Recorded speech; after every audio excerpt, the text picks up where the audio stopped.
Hello parents, this is a quick tutorial in case you are needing a little bit of direction on what to look for. If you've received this email, then that means that your student is missing a major piece that is needed for grading for quarter two.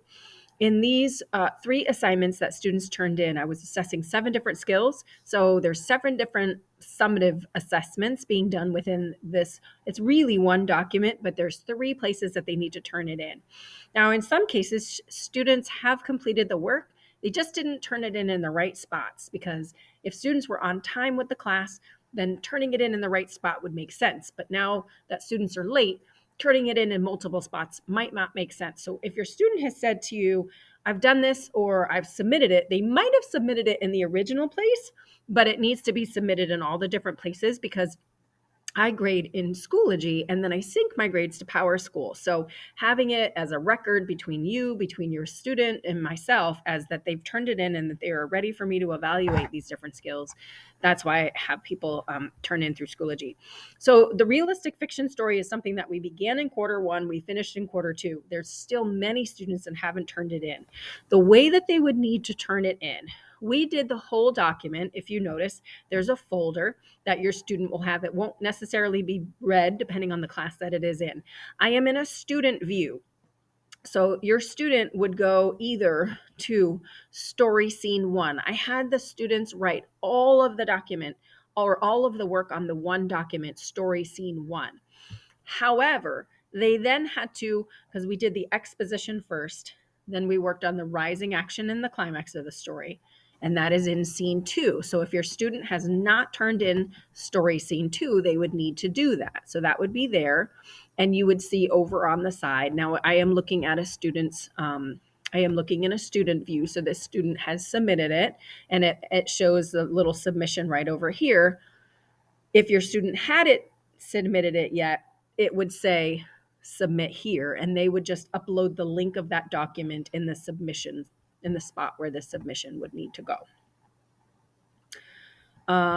Then they would need to also submit it where it says story scene 3, because in story scene 3, when the class was on time, students would have had the beginning, the middle, and this would be the third part of their story. And I was assessing their ability to conclude their story, falling action and resolution. So they would need to turn that in there. Then the final draft of the story needs to be turned in here where it says realistic fiction story draft. And they again would need to turn it in there. Now, the skills that I'm assessing are, the rubric is right there. I'm assessing their ability to have created dialogue that is meaningful, that is properly spaced, properly punctuated.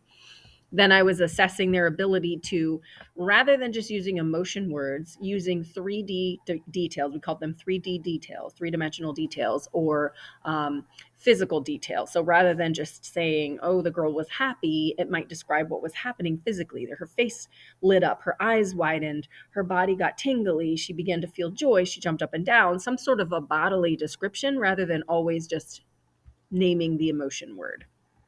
And then lastly, I was looking that they were able to structure their paper. We did some work on proper paragraphing, when to make new paragraphs in a story, and then also just basic standard English grammar and punctuation. And I also walked them through formatting their paper. Now, if any of those things are missing, or if a student isn't sure what any of those things are, I have linked right here.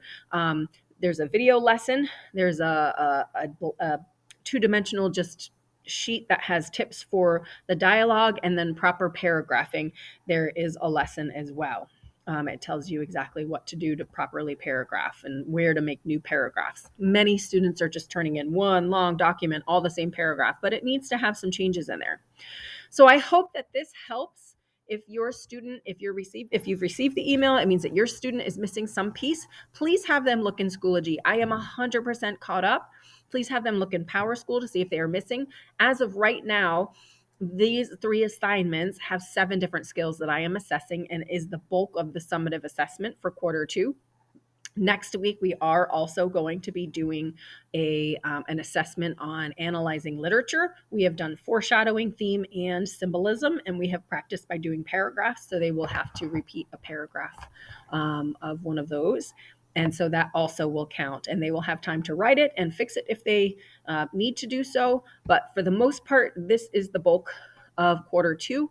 So if you have any questions, please don't hesitate to message. My email is jpiven, P as in Peter, I, V as in Victor, I, N as in Nancy @crec.org. Please feel free to let me know if you have any questions.